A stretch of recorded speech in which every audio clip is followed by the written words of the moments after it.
नमस्कार। श्रीमद् वाल्मीकि रामायण अखंड पाठ के अंतर्गत आज हम पढ़ेंगे चतुष्पंचाशः अर्थात 54वां सर्ग उत्तरकांड से। आज के सर्ग में है राजा नृग का एक सुंदर गड्ढा बनवाकर अपने पुत्र को राज्य दे स्वयं उसमें प्रवेश करके शाप भोगना। इसलिए प्रारंभ करते हैं आज का पाठ। रामस्य भाषितं श्रुत्वा लक्ष्मणः परमार्थवेत् उवाच प्राञ्जलिर्वाक्यं राघवं दीप्ततेजसम् अल्पापराधे काकुत्स्थद्विजाभ्यां शाप ईदृशः महानृगस्य राजर्षेर्यमदण्ड इवापरः श्रुत्वा तु पापसंयुक्तमात्मानं पुरुषर्षभ किमुवाच नृगो राजा द्विजौ क्रोधसमन्वितौ लक्ष्मणेनैव मुक्तस्तु राघवः पुनरब्रवीत् शृणु सौम्य यथा पूर्वं स राजा शापवीक्षतः अथा ध्वनिगतौ विप्रौ विज्ञाय स नृपस्तदा आहूय मन्त्रिणः सर्वान् नैगमान् स पुरोधसः तानुवाच नृगो राजा सर्वाश्च प्रकृतिस्तथा दुःखेन सुसमाविष्टः श्रूयतां मे समाहिताः। तो श्री राम का यह भाषण सुनकर परमार्थवेत्ता लक्ष्मण दोनों हाथ जोड़कर उद्दीप्त तेज वाले श्री रघुनाथ जी से बोले, हे काकुत्स्थ कुलभूषण, उन दोनों ब्राह्मणों ने थोड़े से ही अपराध पर राजर्षि नृग को द्वितीय यमदंड के समान ऐसा महान शाप दे दिया। हे पुरुष प्रवर, अपने को शाप रूपी पाप से संयुक्त हुआ सुनकर राजा नृग ने उन क्रोधी ब्राह्मणों से क्या कहा। तो लक्ष्मण के इस प्रकार पूछने पर श्री रघुनाथ जी फिर बोले, सौम्य, पूर्व काल में शापग्रस्त होकर राजा नृग ने जो कुछ कहा उसे बताता हूँ, सुनो।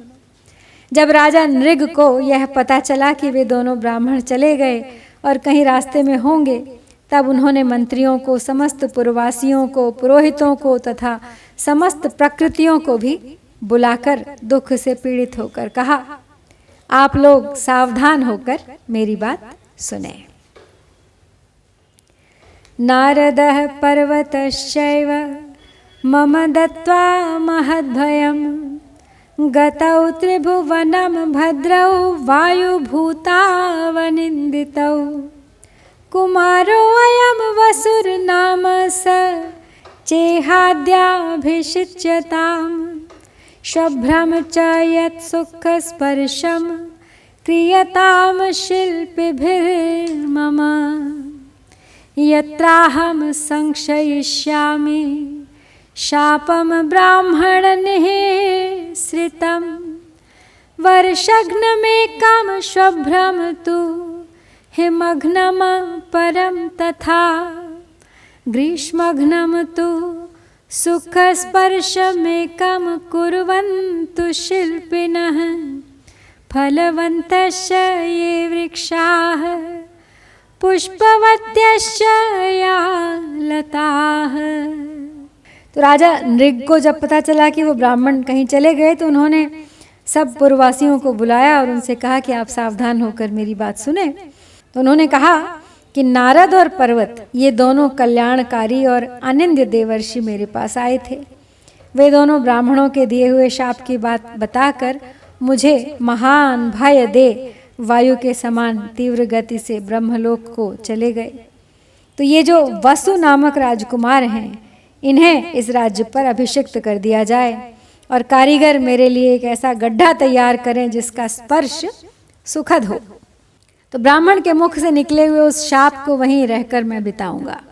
एक गड्ढा ऐसा होना चाहिए जो वर्षा के कष्ट का निवारण करने वाला हो, दूसरा सर्दी से बचाने वाला हो और शिल्पी लोग तीसरा एक ऐसा गड्ढा तैयार करें जो गर्मी का निवारण करे और जिसका स्पर्श सुखदायक हो।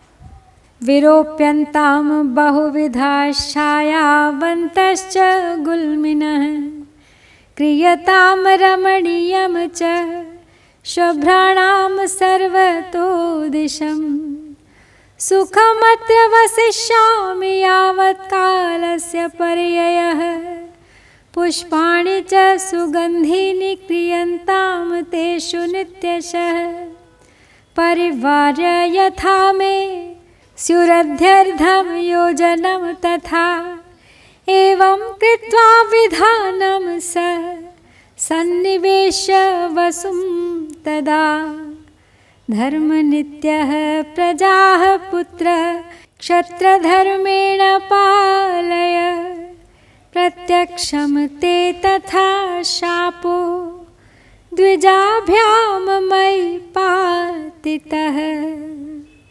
नरश्रेष्ठ सरोषाभ्याम् अपराधे अपि तादृशे मा कृतास्त्वनुसन्तापं मत्कृते हि नरशर्षभ कृतान्तः कुशलः पुत्र येनास्मि व्यसनी कृतः प्राप्तव्यान्येव प्राप्नोति गंतव्यान्येव गच्छति।